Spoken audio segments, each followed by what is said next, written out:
बिनु पद चलही सुनेहु बिनु काना, बिगर कानाचा ऐकतो, कर बिनु कर्म करेहु विधी नाना. टॅक्स न घेता काम करतो. आनन रहित सकल रस भोगी, बिनु बानी बघता बड जोगी. बिगर तोंडाचं बोलतो हे निर्गुण निराकार तत्वाचं वर्णन आहे. आणि हाच ज्यावेळेस सगुण साकार होतो ना त्यावेळेस तो राम होतो. आणि असा निर्गुण निराकार परमात्मा त्याला राम व्हावं लागलं. हे राम जन्माचं पहिलं कारण. राम जन्माचं दुसरं कारण, जालंधर नावाचा दैत्य मातलेला होता. जालंधर नावाचा दैत्य मातलेला असताना सज्जनानो त्याची पत्नी मात्र ही महान पतिव्रता होती. तिचं नाव वृंदा. वृंदेचं अशा प्रकारचं खूप मोठं तप होतं, खूप मोठी बलवान अशा प्रकारची तपश्चर्या होती. आणि त्या वृंदेच्या जोरावरती जालंधर दैत्य मरत नव्हता. भगवान शंकराचा आणि जालंधर दैत्याचं खूप काळ युद्ध चाललं पण तो मरत नाही. प्रश्न पडला महादेवाला आणि भगवान विष्णूकडे महादेवजी गेले. सगळा हा वृत्तांत सांगितला आणि महादेवाने युद्धासाठी दुसऱ्या दिवशी तयारी केली. त्यावेळेस भगवान विष्णू सांगतात आज मात्र जालिंदर दैत्य मरू शकतो. ते म्हणे कसं काय? त्याचं काम मी करतो. ठीक आहे. जालंधर दैत्य युद्धासाठी आला आणि भगवान विष्णूने जालंधर दैत्याचं रूप घेतलं आणि वृंदेच्या घरी गेले. वृंदेच्या घरी अशा प्रकारचे गेल्यानंतर सज्जनानो वृंदेला ओळखता आलं नाही. भगवान विष्णूने जालंधराच्या रूपामध्ये सेवा करून घेतली आणि सेवक धावत आले. महाराणीजी महाराणीजी. महाराज धारातीर्थी पडले. अरे महाराज जर पडले तर हा माझ्या जवळचा कोण आहे? त्यावेळेस भगवान विष्णू खऱ्या स्वरूपात प्रकट झाले आणि सांगितलं वृंदा मी भगवान विष्णू. राग आला सज्जनानो वृंदेला. देवा तू देव जरी असेल तरी तुझ्या घरचा देव, तू माझ्याशी विश्वासघात का केलास? तू देव आहेस ना, तर देव तुझा देव पण अधर्म करतो का? तुझा देव पण अधर्म करतो का? अधर्माचं रक्षण करतोस का तू? धर्माचं रक्षण करतोस? जा तुला माझा शाप आहे. हाच माझा दैत्य तुझी एक दिवस पत्नी चोरून येईल. हा माझा पती आहे ना दैत्याच्या स्वरूपातला. तुझी पत्नी चोरून येईल आणि तुझ्या त्यावेळेस संकट आला कुणीही सामोरं जाणार लवकर नाही. हा वृंदेनं दिलेला शाप. दगड होऊन पडशील हा एक दिलेला शाप. असे दोन शाप दिले. त्याच्यातला राम अवतार धारण करावा लागला वृंदेचा शाप. इथे एक शंका उत्पन्न होते. शंका अशी उत्पन्न होते की ज्या वेळेस सुज्ञ लोक शंका घेतात की महाराज आता वृंदेची काय चूक होती इथे? महाराज चूक नव्हती, पण धर्माचा पडदा घेऊन जर अधर्माचं वाढ होत असेल, अधर्म बळवल्या जात असेल तर त्याचं खंडन करणं हा सुद्धा धर्मच आहे. त्या दिवशी त्यावेळी त्या काळामध्ये हजारो स्त्रियांची अब्रू जर रस्त्यावर येत असेल तर त्यासाठी एक जर आपण त्याची हेळसांड केली तर हजारो वाचतील. मला सांगा तसं पटत नाही. आपल्याला एखादा आजार झाला आणि डॉक्टरने सांगितलं आजार पायाकडून झालाय आणि पायाकडून झाल्यानंतर डॉक्टरकडे गेलात आणि त्यानंतर जर सांगितलं ना आजार झाला तर डॉक्टर सांगतात तुमचा पाय तोडावा लागेल. सांगतात का? सांगतात. तुमचा पाय सुरुवातीला अंगठ्यातून तोडावा लागेल. आपण म्हणतो डॉक्टर साहेब कसं काय पाय तोडायचा? नका तोडू, पुढच्या वर्षी जातात. आता तुमचा पाय पिंडरीतून तोडावा लागेल. अहो कसा काय पाय तोडू? दुसरं काही सांगा. नका तोडू. पण हे एक लक्षात घ्या, आता जर तुमचा पाय पिंडरीतून तोडला नाही तर तुम्हाला पुढच्या वर्षी घरातून काढावं लागेल. आपण काय काय करतो त्यावेळेला? पाय तोडतो. तसं एक अंग कमी होत असेल, जर प्रजा वाचत असेल, रक्षण स्त्रियांचं होत असेल, तर एकीचं खंडन करणं सुद्धा हा धर्म आहे. हा धर्म त्यावेळेला कामाला येतो. आणि त्या रुंदेनं दिलेला शाप हे राम जन्माचं तिसरं कारण. आता राम जन्माचं तिसरं कारण, एकदा नारदानी भगवंताला शाप दिला. नारद शाप 3:1:12. एकदा नारदानी शाप दिला. नारदानी शाप दिल्यानंतर काय झालं, हा शब्द ऐकला आणि पार्वती मातेने प्रश्न केला, महाराज नारद तर ज्ञानी माझे गुरु आहे, हे शाप कसा देतील, शाप कसा देतील. त्यावेळेस भगवान शंकर म्हणतात, पार्वते कोण ज्ञानी आणि कोण मूर्ख. देव ज्याला जसं नाचवतो ना तसं नाचावं लागतं. आताचा ज्ञानी उद्याच्याला भिकारी होऊ शकतो आणि आताचा भिकारी उद्याच्याला ज्ञानी होऊ शकतो, असं काही नसतं. तो शाप कसा दिला ते मला सांगा, त्या शापाचं मला कथा सांगा. माझे गुरु आहेत नारदजी आणि माझे गुरु देवाला शाप देऊ शकतात, याची कथा मला तुम्ही सविस्तर सांगा. त्यावेळेस ती कथा सांगत असताना भगवान शंकर डोळे झाकून परमात्म्याचं ध्यान करतात. परमात्म्याचं ध्यान, मला सांगा आता भगवान शंकर कुणाचं ध्यान करत असतील. भगवान शंकर जप करतात रामाचा, कारण एकामेकांना आराध्य मानतात, एकामेकांना आराध्य मानून त्यांची सेवा करतात. आपण मात्र भेद करतो. संत एकनाथ महाराज याचं वर्णन करतात. श्रीराम जय राम जय जय राम, श्रीराम जय राम जय जय राम, भजन करी महादेव, भजन करी महादेव. श्रीराम जय राम जय जय राम, श्रीराम जय राम जय जय राम, भजन करी महादेव, भजन करी महादेव. राम तुझी सदा सेवा, राम तुझी सदा सेवा, भजन करी महादेव, भजन करी महादेव. राम तुझी सदा सेवा, राम तुझी सदा सेवा, भजन करी महादेव, भजन करी महादेव.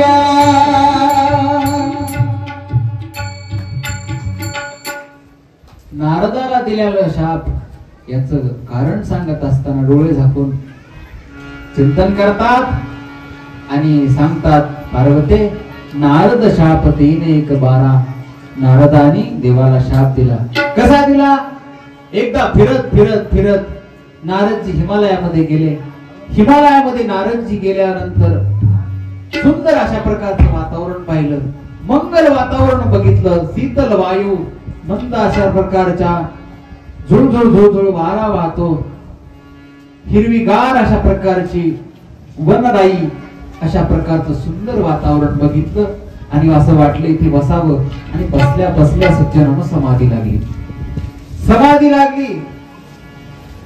समाधीचा असणारा जोर वाढला आणि चित्तातूर झाला देवाचा राजा इंद्र.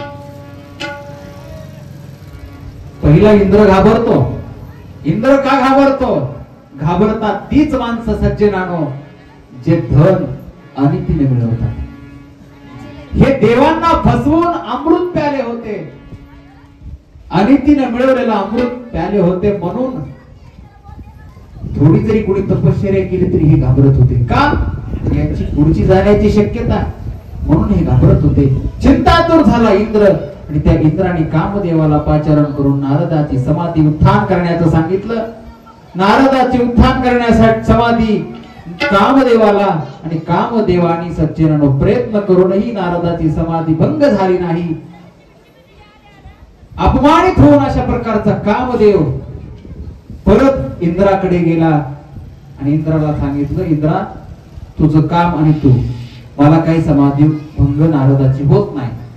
काही कालांतराने वर्ष 6 महिन्याने स्वतः नारदाने समाधी उत्थान केली, भंग केली आणि नारदाला अशा प्रकारचा अभिमान झाला. सगळं जग म्हणतं कामाला कोणी जिंकू शकत नाही, पण पठ्ठ्यानं काम जिंकला, पठ्ठ्यानं काम जिंकला अशा प्रकारचा अभिमान नारदाला झाला. आणि नारदाला अभिमान झाला आणि नारदजी वैकुंठामध्ये गेले. वैकुंठामध्ये नारदजी गेले आणि त्यावेळेला सज्जनानो वैकुंठामध्ये गेल्यानंतर भगवान विष्णूने नारदाचं स्वागत केलं, नारदाला बसायला आसन टाकलं आणि विचारलं, नारदजी एवढे दिवस तुम्ही कुठे होते? समाधी लागली होती, हिमालयामध्ये गेलो होतो. सगळं जग म्हणतं काम कुणी जिंकू शकत नाही, कामाला कुणी हरवू शकत नाही, पण पठ्ठ्यानं हरवलं. देवाला वाटलं हे बुवा बिघडला, आतापर्यंत रामाचं सांगत होतं, आता कामाचं सांगायला लागलं, बिघडलं. आतापर्यंत सांगत होतं रामायण, आता कामाचं सांगायला लागलं. काम जिंकलं पण अहंकार आला ना. आणि सगळं जमतं देवाला, पण तीर मात्र जरी होय अभिमान, मेरू तो समान फार देवा. देवाला अहंकार मात्र जमत नाही. पण देवाने ठरवलं नारदाची आपण थोडीशी मजा बघू. नारदजी काय तुम्ही काम जिंकला, वाघाचं काम केलं, पण नारदजी काय तुम्ही हे माझ्याजवळ सांगितलंय, पण कैलासात भगवान विष्णूला सांगू नका बरं का, भगवान शंकराला सांगू नका. बरोबर आहे, मी सांगू नका या म्हणण्याचं कारण बरोबर आहे. माझा विजय यांना देखवत नाही आणि ते नेमकं तसं घडतं. सांगू नका म्हटलंय एखादी गोष्ट तर ती माणसाला जास्त सांगण्याची इच्छा होत असते. यांना का सांगू नका, तर यांना आमचं देखवत नाही. उठले नारदजी कैलासामध्ये गेले, कैलासामध्ये गेले, सांगितलं महादेवाला, महादेवजी तुम्ही कामाचा पात्र तिरस्कार केला, पण मी काम जिंकला. कामाला मारलं नाही, पण कामावर विजय प्राप्त केला. स्वागत केलं आणि विचारलं तुमचं काय वर्णन करावं तेवढं कमी आहे. तुम्हीच काय कामाला जिंकलं, तुमचं भजन करणारे सुद्धा कामाला जिंकतील. मग तर नारदाचा अभिमान अति दुर्गुणित झाला, अतिशय अहंकार आला. 2 गण अशा प्रकारचे दिले शिवजीने. नारदजी इकडे तिकडे फिरू लागले आणि भगवंताच्या मनामध्ये एक कल्पना आली की नारदाची थोडीशी फजिती करावी. नारदजी ज्या रस्त्याने चालले होते त्या रस्त्याने एक नगर निर्माण केलं, सीलनिधी. त्या नगराचा राजा सुद्धा सीलनिधी आणि मायेच्या रूपाने त्या राजाच्या पोटी अवतार भगवंताने घेतला. त्या मुलीचं नाव विश्वमोहिनी. त्या विश्वमोहिनीचं स्वयंवर होतं आणि त्या स्वयंवराला सज्जनानो राजे, मोठ्या मोठ्या देशाचे राजकुमार आले होते. नारदजी त्या रस्त्यानं चालले आणि विचारलं, अरे इथे एवढी गर्दी कशाची? तुम्हाला माहित नाही महाराज, राजा शिलनिधीच्या मुलीचं लग्न आहे आणि त्या मुलीला जिंकण्यासाठी वेगवेगळ्या देशाचे राजे राजकुमार आलेले. असं तो बघा, जा तो राजवाडा आहे शिलनिधीचा, त्या राजवाड्यामध्ये जा. नारदजी गेले सज्जनानो. राजा शिलनिधीने स्वागत केलं, आसन टाकलं, नारदाची पूजा केली आणि नारदाला विचारलं, महाराज माझ्या मुलीचं भविष्य सांगा. नारदाने सांगितलं, का हो जरूर, काय लागेल महाराज? काही नाही, मुलीला माझ्यापर्यंत घेऊन या. राजा शिलनिधीने हाक मारली, विश्वमोहिनी. सज्जनानो विश्वमोहिनी अशा प्रकारचे त्या ठिकाणी आल्यानंतर नारद अशा प्रकारचे थंड झाले. अरे अरे अरे, एवढं सौंदर्य जगात आहे. अति विश्वमोहिनी म्हणजे भगवंताची माया होती, तिथं काय कमी आहे का? एवढं सौंदर्य जगात आहे. मग मी काल पेपरला दिलं नसतं काम जिंकला काम जिंकला काम जिंकला, पेपरला दिलंच नसतं. पण म्हटले काय करावं की आपल्याला प्राप्त होईल असं कुठलं काम करावं. त्यावेळेस राजा दिला म्हणावं लागलं, अहो तोंडाकडे काय बघता महाराज, हात बघा हात, मुलीचं भविष्य सांगा. त्यावेळेस मात्र नारदाने हात हातात घेतला. त्या मुलीचं भविष्य असं होतं की 14 ब्रह्मांडाचा मालक हिला पती मिळणार आहे. पण नारदाने ते उलट सांगितलं, ही त्याच्या गळ्यात हार घालणार आहे तो 14 ब्रह्मांडाचा मालक होणार आहे. उलट भविष्य सांगितलं. बसा नारद, नाही येतो म्हणले. आता बाहेर आले, बाहेर येऊन सज्जनानो प्रार्थना करतात देवाची, देवाची प्रार्थना करतात. देवाला तेच पाहिजे होतं, लगेच प्रकट झाले देव. काय पाहिजे नारदा, काय पाहिजे? बस देवा मला सुंदर बनवा, सुंदर बनवा. हरी सन मागव सुंदर काय, सुंदर बनवा. देवाने सुंदर बनवलं, तथास्तु म्हटलं. नारदाला सगळं सुंदर केलं, पण तोंडात बंदर केलं नारदाला. आता नारदाचं सगळं शरीर गाधीच्या गाभ्यासारखं, हळदीच्या गाभ्यासारखं चमकू लागलं. नारदाला अशा प्रकारचा आनंद झाला, आनंद अशा प्रकारचा गगनामध्ये नारदाच्या मावेना. सगळ्या नारद सुंदर, पण नारदाला तोंड कुठं दिसतंय नारदाचं. ज्या दिवशी त्या मुलीचं विश्वमोहिनीचं स्वयंवर होतं त्या दिवशी नारदजी लग्न मंडपामध्ये आले आणि सगळी प्रजा अशा प्रकारची नारदाकडे बघू लागली. तू नारदाला वाटायचं माझ्यापेक्षा सुंदर कुणीच नाही. पण लोक विचार करत होते एवढं देख नाही, पण तोंडात कसं फेल गेलं असं. आता बंदर होतं तोंडात, वानराचं तोंड, वानराचं तोंड किती गोरा असतो. खाली बसलेले झोपी गेले का तुम्ही? वानराचं तोंड किती गोरा असतं ना, कसं असतं? हा, तसं होतं वानराचं तोंड नारदाला. नारदाचं तोंड मात्र नारदाला दिसत नव्हतं. सगळा नारद सुंदर, बस बस आता माझ्यासारखं सुंदर कोणी नाही. पण लोक असा विचार करत होते की एवढं सुंदर आहे पण तोंडात कसं फेल गेलं. बघितलं की नारदाला वाटायचं बस नंबर माझाच लागणार आहे. सगळ्यात पहिल्या आसनावरती नारद येऊन बसले. ते शिवगण दोन्ही बाजूला दोन बसले, हे एकामेकाला करायचे, खुनवायचे. अरे हे एवढं सुंदर आहे, अरे याची आई किती सुंदर असेल रे. तो नारदाला अभिमान वाटायचा, बस बस आपलाच नंबर लागणार आहे, आपलाच नंबर लागणार आहे. आणि सज्जनानो फुलाची माळ घेऊन ज्यावेळेस ती विश्वमोहिनी आली आणि सज्जनानो गोस्वामीजी वर्णन करतात, मरकट भदन भयंकर दोरी. रागावते आणि सखीला विनंती करते, सती माझ्या पित्याला बोलून आण आणि हे जो अपशकून बसलाय याला पहिलं समाजातून बाजूला करा. सगळी लाईनच्या लाईन सज्जनानं त्या विश्वमोहिनीने सोडून दिली. विश्वमोहिनी पुढे गेल्यानंतर नारदजी असे टाचा उभा करून बघू लागले. ते शिवगण म्हणतात, बसा बाबा, बाबा बसा. सगळीकडे बघून तुमच्याकडे येणार आहे बाबा, तुमच्यापेक्षा सुंदर कोणी नाही. अरे पण तिकडे का गेली ही, तिकडे का गेली? अरे बसा बाबा, तुमच्याकडेच येणार आहे. तितकं सुंदर तुमच्यासारखं कोणी नाही समाजात. सगळे एकदा चक्कर मारून येणार आहे.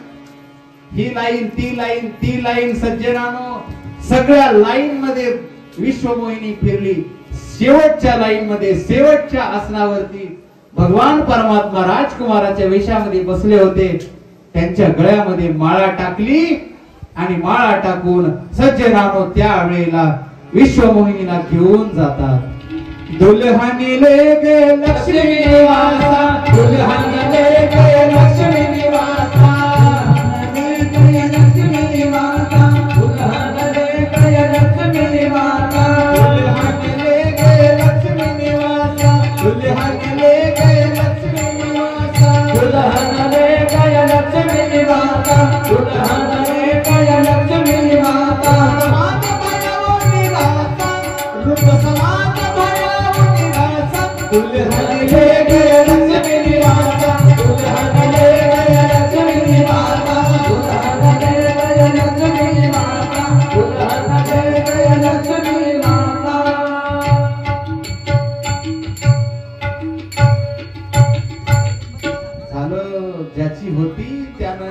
दुल्हनी ले गे लक्ष्मी निवासा.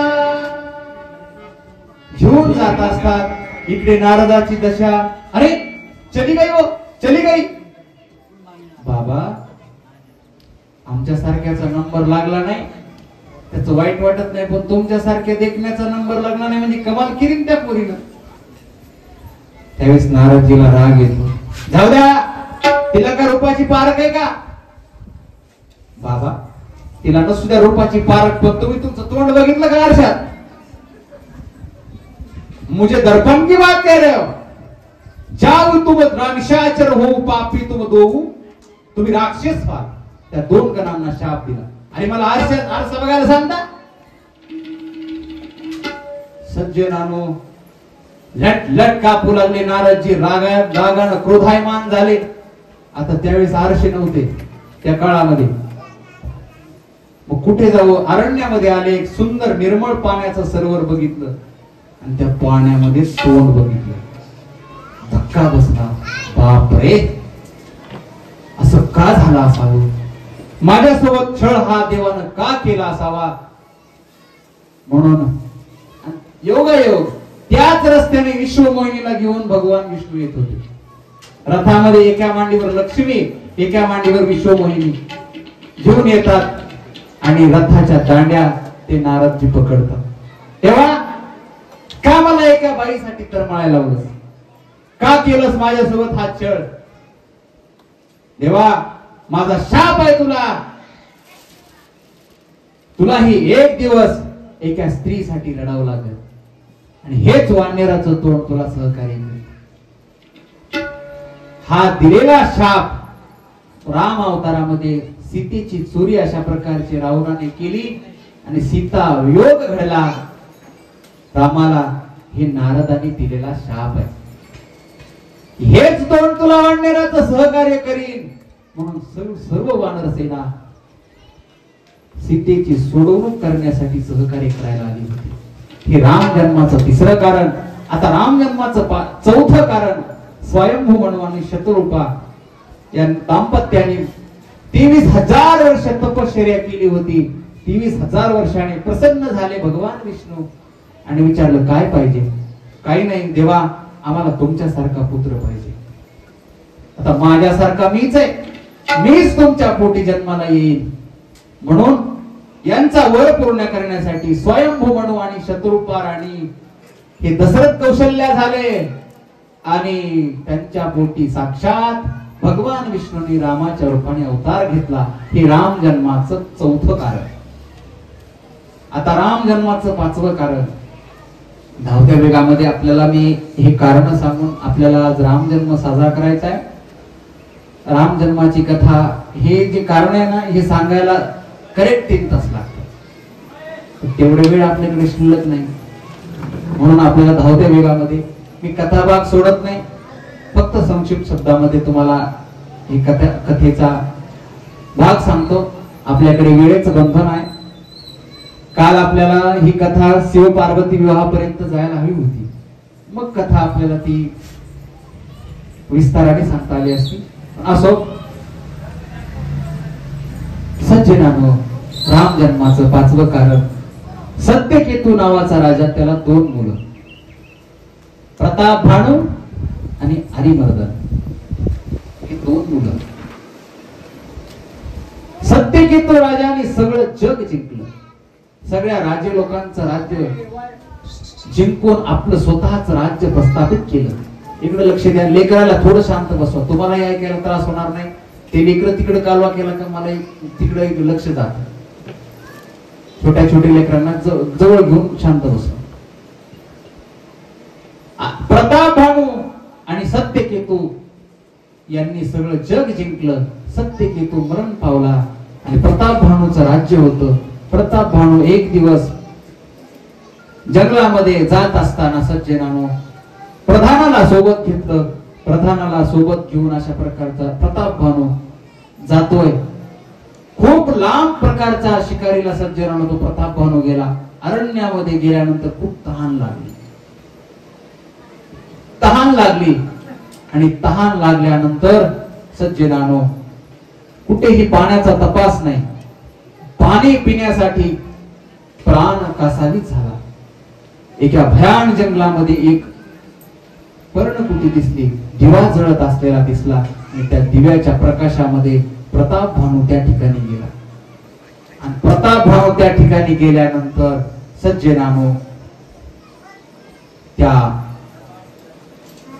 पर्णकुटीतल्या साधून प्रताप भानूचं स्वागत केलं. प्रताप भानूचं स्वागत केलं आणि प्रताप भानूचं स्वागत केल्यानंतर पाणी प्यायला दिलं. पाणी पिऊन असा तृप्त झाला राजा. आणि तृप्त होऊन सज्जनानो राजा बसला. आणि तो साधू होता कपटमुनी. एकेकाळी त्या राजाचं, तो एका प्रकारचा राजा होता, त्या राजाचंच राज्य ह्याच्या बापाने हिसकावून घेतलं होतं. आणि तो साधू होऊन त्या जंगलामध्ये बसला होता. आणि त्या साधूने या प्रताप भानूला ओळखलं.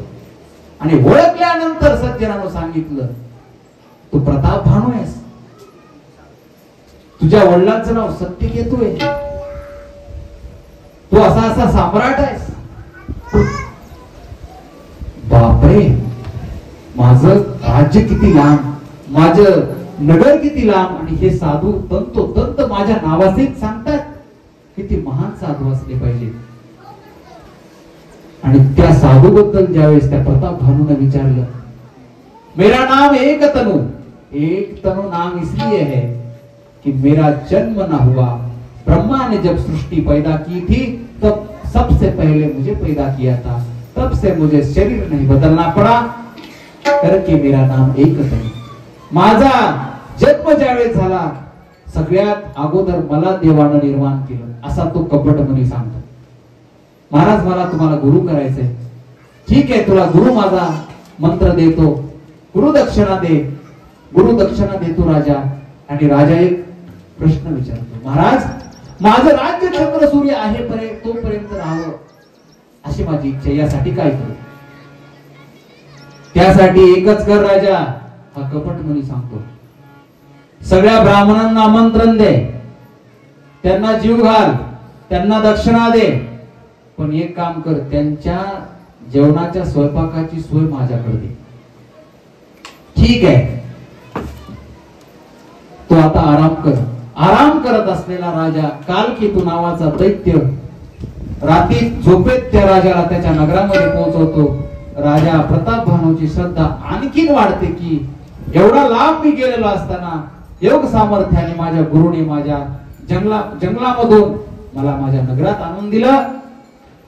एक दिवस सगळ्यांना निमंत्रण देतो तो प्रताप भानू, सगळ्या ब्राह्मण लोकांना निमंत्रण देतो. जेवणाचा बेत आखला जातो. कपटमुनीने स्वयंपाक केलेला आहे. सज्जनानो, कपटमुनीने स्वयंपाक केला, पात्रावरती अन्न वाढलं आणि ते ब्राह्मण ज्यावेळेस त्या पात्रातलं अन्न ग्रहण करणार, आकाशवाणी, ब्रह्मवृंदांनो उठा, तुमच्या पात्रावर वाढलेलं अन्न खाऊ नका, त्याच्यामध्ये हरणाचं मांस मिक्स केलेलं आहे. अशी ज्यावेळेस आकाशवाणी ऐकली, पटापटा पटापटा असे ब्राह्मण लोक उठले. सज्जनानो, प्रताप भानूला शाप देतात. प्रताप भानू, तू आम्हाला कपटानं छळ करून अशा प्रकारचं मांस खाऊ घालायला बोलवलंस, तुझं संपूर्ण कुळ या पृथ्वी तलावर राक्षस कुळ म्हणून जन्माला येईल. पुन्हा आकाशवाणी झाली, प्रताप भानूची काही चूक नाही, प्रताप भानूला शाप द्या. ठीक आहे, तुझ्या कुळाचा उद्धार करण्यासाठी साक्षात परमात्मा अवतार धारण केली. तोच प्रताप भानूचं कुळ संपूर्ण राक्षस कुळ म्हणून जन्माला आले. एका महिन्यामध्ये सगळ्या कुळाचा नाश झाला. तोच प्रताप भानू पुढच्या जन्मी रावण झाला. त्याचा भाऊ आरिमर्दन कुंभकर्ण झाला. एक धर्मरुची नावाचा प्रधान होता, तो विभीषण झाला. असे राक्षस पृथ्वी तलावर जन्माला आले. राक्षस हा शब्द ऐकला आणि पार्वती मातेने मध्ये प्रश्न केला, महाराज, राक्षस म्हणजे काय? राक्षस म्हणजे काय? हा ज्यावेळेस प्रश्न केला त्यावेळेस भगवान शंकर पार्वती मातेचं उत्तर देतात, वर्णन करतात गोस्वामी तुलसीदासजी.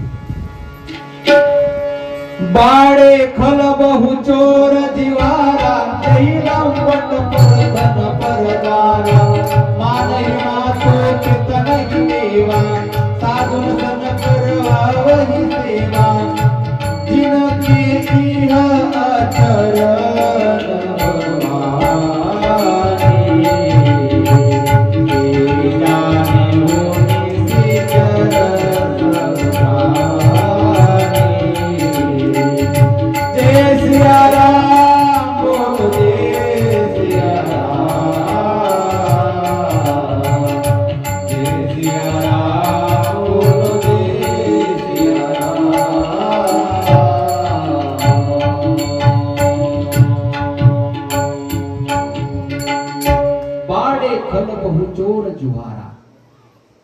जो जुगार खेळतो, दारू पितो, मांस खातो, परस्त्री गमन करतो, व्यभिचार करतो, तो राक्षस।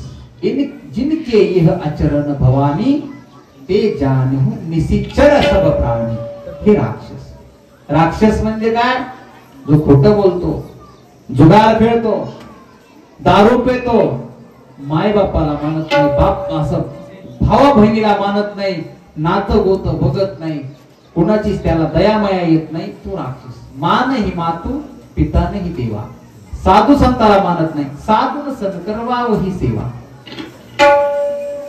हा असा जो प्राणी तो राक्षस। पहिले कुठे कुठे राक्षस असायचे, थोडे माफी मागून बोलतो, आता पावला पावलावर राक्षस झाले, पावला पावलाला राक्षस झाले। असं करू नये। आपल्याला खोटं बोलल्यानंतर, लबाड राहिल्यानंतर तात्पुरतं समाधान मिळतं, पण ते टिकाऊ नाही, टिकाऊ नसतं। मी बोलत नाही, गोस्वामी तुलसीदासजी बोलतात, बाडे खल बहु चोर जुहारा। चोऱ्या करणारा, खोटं बोलणारा, खल म्हणजे खळ म्हणजे कुणाचाच बरोबर नाही बघणारा असा माणूस, असा जो तो राक्षस। असे राक्षस जन्माला आले, भरपूर तपश्चर्या केली रावणाने, कुंभकर्णाने, विभीषणाने। ब्रह्मदेव प्रसन्न झाले, बोल रावणा काय पाहिजे? मला मरण नको देवा। अरे मीच मरतो तर तुला अमर कुठून करू? अरे ज्या दुकानामध्ये जो माल मिळतो तो घ्यायचा असतो। एक जण सकाळी सकाळी उठला, बनेन लुंगीवर उठला, बनेनवर, तसाच दुकानात, शेठजी 2 किलो पेढे द्या। अहो तुमचा गैरसमज झालाय। अहो मला काहीतरी माझ्या घरात रडतंय म्हणजे मला मुलगा झालाय, 2 किलो पेढे द्या। अहो तुमचा गैरसमज झालाय। अहो नाही, पैसे नगदी घ्या पण 2 किलो पेढे द्या। अहो नाही, तुमचा गैरसमज आहे। बोर्ड वाचा ना, इथे चपला जोडे मिळतील। अहो जोडे उधार देतो उधार, पण पेढे नाही देऊ शकत। तसं ज्या दुकानात जो माल मिळतो तो घ्यायचा असतो। ब्रह्मदेव सांगतात, रावणा मलाच मरण आहे तर तुला अमर कसं करू? त्यावेळेला मात्र रावण म्हणतो, ठीक आहे मला मरण द्या, पण नराकडून अथवा वानराकडून। ठीक आहे, तथास्तु। देव तुला नर होऊन मारेल आणि सर्व संपूर्ण देवता वानर होऊन दोन्ही मिळून तुला मारतील। कुंभकर्णाकडे गेला ब्रह्मदेव, आणि ब्रह्मदेवाने कुंभकर्णाला विचारलं काय पाहिजे? कुंभकर्णाला इंद्रपद म्हणायचं होतं, इंद्रपद म्हणायचं होतं, पण इंद्राने विचार केला, यानं जर आता इंद्रपद मागितलं तर माझी पुढची आत्ता जाईल, म्हणून सरस्वतीला पाचारण केलं। सरस्वतीला पाचारण करून जडत्व आणा कुंभकर्णाच्या जिभेवर असा आदेश दिला। रावण कुंभकर्ण, रावणाची तपश्चर्या झाली, कुंभकर्णाची झाली, आणि कुंभकर्णाला ज्यावेळेस वर मागण्यासाठी ब्रह्मदेव अशा प्रकारचे बोलू लागले, माग, मला गडबड आहे, लवकर काय पाहिजे माग। याला भरपूर प्रयत्न केले, याला इंद्रपद मागता येईना, गडबड करू लागले ब्रह्मदेव। निद्रापद म्हणते, झोपा 6 महिने। त्याला इंद्रपद म्हणायचं होतं, पण जिभेवर जडत्व आलं, जिभेवर वळली नाही, निद्रापत म्हणून. सज्जनानो त्यावेळेला विभीषणाला विचारलं, तुला काय? जन्म जन्म रती राम पद, मला रामाची सेवा पाहिजे. ठीक आहे, तथास्तु. भरपूर अशा प्रकारचा उच्छाद मांडला, देवदेवतांना त्रस्त केलं, सप्ते कथा कीर्तन बंद केल्या, हाहाकार अशा प्रकारचा राक्षसांनी मातवला. आणि एक दिवस रावण म्हणतो, जा रे, जगामध्ये जेवढे ऋषी मुनी आहेत त्यांच्याकडून टॅक्स आणा, टॅक्स आणा. संपूर्ण अशा प्रकारचे दूत परिसरामध्ये गेले आणि ऋषी मुनींना टॅक्स मागतात. अरे, आमच्या जवळ टॅक्स? अशा राजाला रक्त दिलेलं बरं. थोडं थोडं रक्त सज्जनानं त्या ऋषींनी अंगाचं काढलं आणि रक्तानं भरलेला माठ दिला आणि सांगितलं, जा हा टॅक्स घेऊन आणि तुमच्या राजाला सांगा, हा जर माठ उघडून बघशील तर जळून भस्म होशील, आणि माठ जर ज्या ठिकाणी पुरशील तिथे 12 वर्ष पाऊस पडणार नाही. हे दूत आले सज्जनानो, तो रक्ताने भरलेला माठ घेऊन. रावणाने विचारलं, आणा, काय मिळाला टॅक्स? महाराज, टॅक्स आणला, ह्याच्यात ऋषींना आपलं रक्त दिलंय आणि त्यांनी शाप दिलाय तुम्हाला, तुमचा राजा जर हा माठ उघडून बघेल तर त्यांना जागीच मृत्यू आल्याशिवाय राहणार नाही, आणि हा माठ ज्या ठिकाणी पुराल त्या ठिकाणी 12 वर्ष पाऊस पडणार नाही. म्हणून सज्जनानो डोकं चालवलं रावणाने. म्हणे, बरं झालं, माझा जनक राजा दुश्मन आहे म्हणले, त्याच्या नगरीत हा माठ नेऊन पुरा. झालं, मिथिला नगरीच्या हद्दीमध्ये तो माठ पुरल्या जातो.